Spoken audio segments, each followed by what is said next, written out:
Jason. Yes, Mac. Kelly Clarkson's got a problem with her kid's school that a lot of parents can probably relate to. Okay, tell me more. That's our first hot topic, brought to you by Back to the Future at Walton Arts Center. So yeah, okay, tell me if you relate to this. Okay. So on yesterday's episode of Kylie Kelsey's Not Gonna Lie podcast, Clarkson revealed that a lot of working parents, including herself, struggle to attend school events because of what time they start. Yes. She said, quote, "I don't know when the school systems thought it would be a good plan for families and their emotional stability to start having performances at 10 a.m. during the week."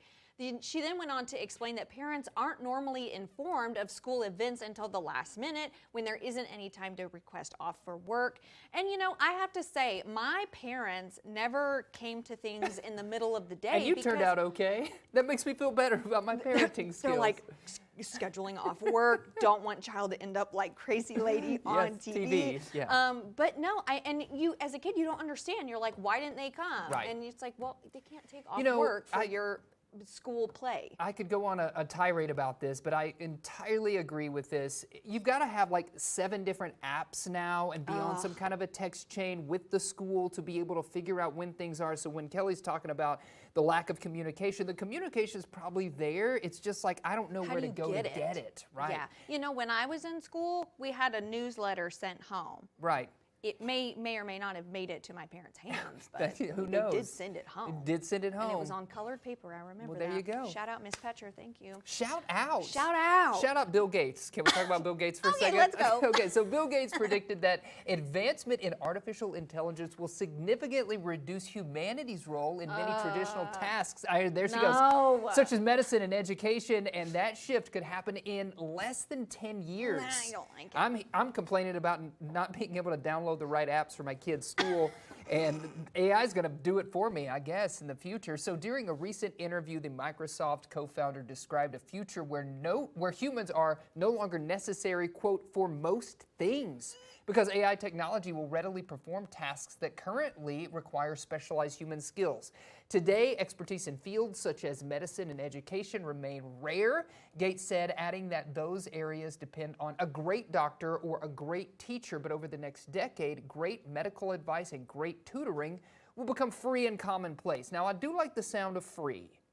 I do too, but like, guys, we've seen iRobot. Right. Just stop. It's very iRobot vibes. So is scary. Yes, I know. Nobody's replacing these models. That's right. You can't make What, up this we gorgeous. come in tomorrow and there's a couple robots in these chairs. That look so much better than Yeah. we do. Yes. We're like, dang Yeah. it. Well, okay, I'm excited about this. Hot too. Fuzz actor Nick Frost is heading to Hogwarts, we hope, as the cast of the Harry Potter reboot series comes together at HBO. It's looking like Frost is becoming the next actor to take on a major role. So he's nearing a deal to play the role of Rubius Hagrid in the Harry Potter reboot. So while casting hasn't been officially confirmed, chatter about Frost possibly joining the show emerged last week on the 20th when the Shaun of the Dead actor posted a cryptic message on Instagram sharing a selfie, and he wrote in the caption, "What a bloody lovely day it is. It's happening. It's actually happening. Stay cool." Oh now, my gosh. I have to say, when I see him, I've only ever seen him play a doofus. Same. And I don't think Hagrid's a doofus. No, I agree. But I would still like to see it. It'd be interesting. I think it's great. He's just coming off this Disney show where he was the voice of a robot on Skeleton Crew, the Star Wars show of SM33, and he was fantastic in that. So, man, his career is still going, even after those Hot Fuzz days. So exciting. Hot Fuzz, what a film. Yeah, what a film. An original body model of E.T. needs a new home. Yeah, that's right. Can you believe it? And it's not me. There it is. Jason, the resemblance. It's uncanny. It's uncanny. If I could get Looking those in the wide mirror. set eyes, I would be set. The 3-feet-tall prop created by special effects and makeup effects artist Carlo Rambaldi said that was used in the 1982 classic E.T. the Extraterrestrial is up for auction at Sotheby's through April 3rd. It's expected to fetch as much as, get this, $1 million. That's right. The model is part of an auction called There Are Such Things, 20th Century Horror, Science Fiction, and Fantasy on Screen, dedicated to props, poster, and other artwork from sci-fi, horror, and fantasy movies. Other items up for auction include sketches of E.T. alongside 2 models of sandworms created by Rambaldi and used on the screen in the 1984 version of Dune. Dune having a moment right now as well. So yeah, this one's, I mean, You got eyeballs, you got sketches. It's all up for auction there at Sotheby's. You want that right there? I want that Is that your eye? I want that. I did it. I want that eyeball. Yeah, I gotta have Who it. would buy that? I don't know. Some ET enthusiast. Don't do it. You need a spanking if You're you're going to buy that. Listen, if you come in here, these flowers are removed, and there is a We have 3-foot ET. ET. I want you to pretend to be excited. Okay.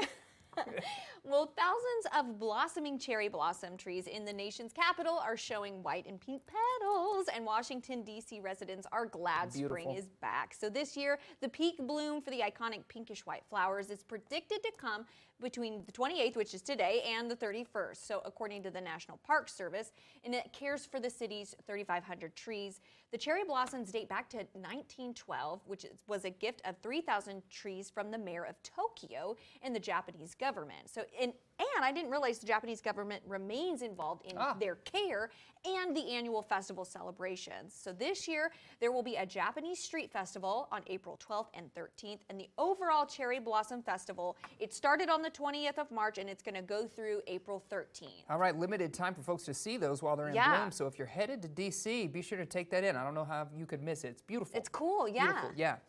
Betty White officially getting her stamp of approval. Literally, the U.S. Postal Service unveiled a brand new forever stamp honoring the Golden Girls icon during a ceremony at the Los Angeles Zoo, where White had volunteered since its opening in 1966. Fans cheered as the violet-colored stamp featuring a 2010 portrait of Betty and a paw print earring was revealed following a performance of Thank You for Being a Friend. So this is just really cool to see. So happy for Betty White that this is happening. We can remember her in this way by putting her postage on all of our mail. That's so sweet. Yeah. Love a golden girl. Well, it's been 2 decades since the workplace mockumentary The Office first set an episode inside a Chili's where Michael Scott handed out Dundie Awards to his ever-tolerant employees, including trophies for the whitest sneakers and stinking up the bathroom. Yep. So at last, the chain is filling a hole in The Office lore by opening a Chili's in Dixon City, which is about 6 miles north of Scranton. The restaurant's going to be decorated as it would have been in the mid-2000s with old signs and chalkboard art. It's also going to feature direct nods to The Office's fictitious paper company, Dunder Mifflin. The new Chili's will open April 7th when a Scranton Marg will be available nationwide for 1 day. So April 7th, you got to get to a Chili's. Gotta get to a Chili's. Get your chips and salsa and a Scranton Marg. I hope they put that recipe online because we can make some margs right here on Good Day WA. That's an idea. April 7th. It's going to be fun. Guys, tune in. Is that a Saturday? Watch it be a Oh, watch Saturday. it be. Well, we could do it the day before. Okay, sounds good. Either way,